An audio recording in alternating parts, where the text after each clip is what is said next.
Hi, my name is Nana. Today I will say some words about the Eva Cardigan by PetiteKnit. I will talk about the construction, where to pay specific attention in the pattern, some words about the yarn and how I like it after 1.5 years of wearing this cardigan. So first, the construction. This pattern or this cardigan is knit top down. You cast on stitches for the back, knit the upper back, pick up stitches for the shoulders, knit the shoulders, close shoulders and back, and then you knit flat back and forth the rest of the body, and then you pick up stitches for the arms and knit the arms in the round, and in the end you pick up stitches for the button band and knit the button band. It has beautiful 2x2 ribbing, also long cuffs again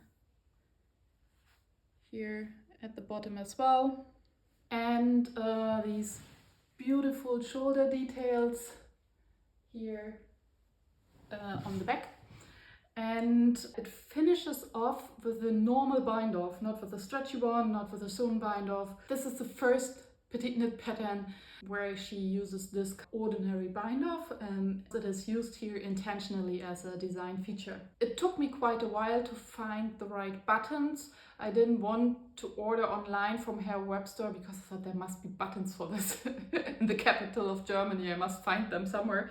Yeah, and I found some. I'm actually now very happy with the choice of the buttons.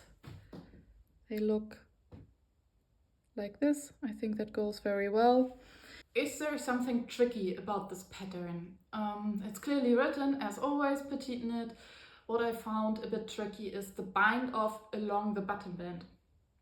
Because the number of stitches she recommends, for me, it pulled up the whole thing like massively.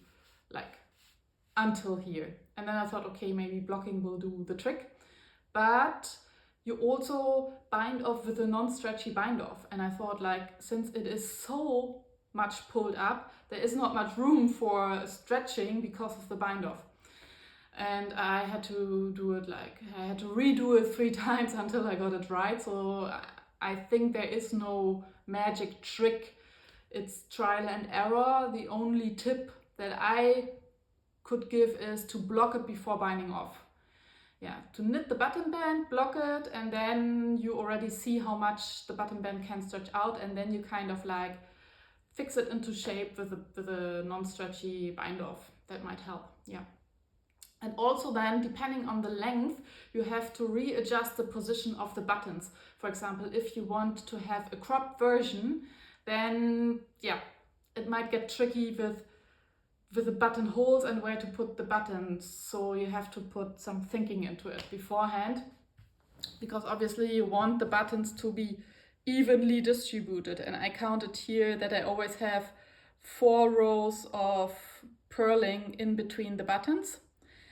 And especially this upper button, this is a bit tricky, because if it's too much up here, or what happened first was always that this piece of fabric was kind of like doing this, and I found that really annoying. If the button was even higher, because it has to be located in this curve, in this like, but if it's just slightly bit too high, then you have the problem that it kind of like pulls this thing over and it makes such a flap. Therefore, the length of the cardigan is crucial in terms of button positioning. Yep. The yarn, this is the PetiteKnit again, like in the Louvre sweater, and it's one of my most favorite yarns. I would say it's a no bullshit yarn because it really holds shape. It's super high quality, it's durable, it's matte, it's not shiny, what I very much like. It's not a merino, it's like normal Norwegian wool. Sandnes describes it as crisp, and I would agree. So it's not the softest yarn, but it blooms with wearing, and it becomes softer after washing and after wearing. And I use this lovely color Poppy, which is one of PetiteKnit's special edition Peer Gynt, and this is my favorite red. I like it so much. I have multiple pieces knit in this color. Yes, so, and it's a DK weight, And I like about this yarn, especially in a lighter shade, if it's not dark gray like in the Louvre sweater, that the details, the increases and decreases really pop out and become visible because it creates a very defined like stitch pattern. For example, if you see here the raglan lines or the increases along here, and also this bind off edge. Regarding pilling, again, not much pilling. I can repeat myself. There is a little bit of pilling, but I've never shaved it. It's a bit more visible on this red than on my dark gray Louvre sweater, I have to admit, but it's not overly much pilling. It's a woolen jumper, a woolen cardigan, and therefore it's totally okay. Yeah, in the first winter I didn't wear it as much as I thought I would, and I figured it was because of the V-neck. Yeah, I talked a lot about my passion for mock necks, so when it's cold I like to be wrapped up. And I mean, this is a woolly cardigan that you normally wear in winter, and a lot of heat dissipates from the chest, so I was a bit like, yeah.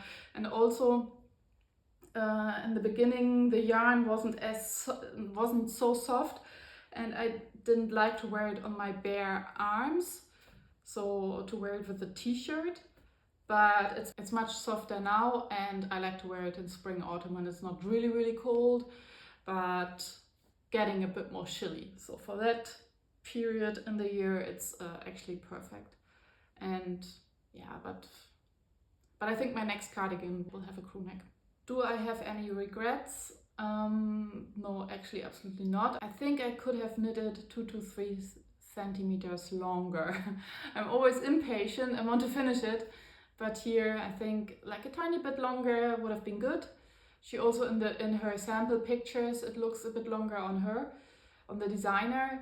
Yeah, I think that's good, and I think it is quite a piece of work with a gauge of 20 stitches in 30 rows and with a lot of purling, but I think it's worth it, and it's a timeless piece. It's PetiteKnit, it's a timeless piece again, especially when you knit it in a color that is maybe not so trendy as this specific red, if it's a dark blue or I don't know, a beige, but I like a red cardigan. Yeah, thanks for sticking around. If you liked this video, please give it a thumbs up, and see you maybe next time. Bye!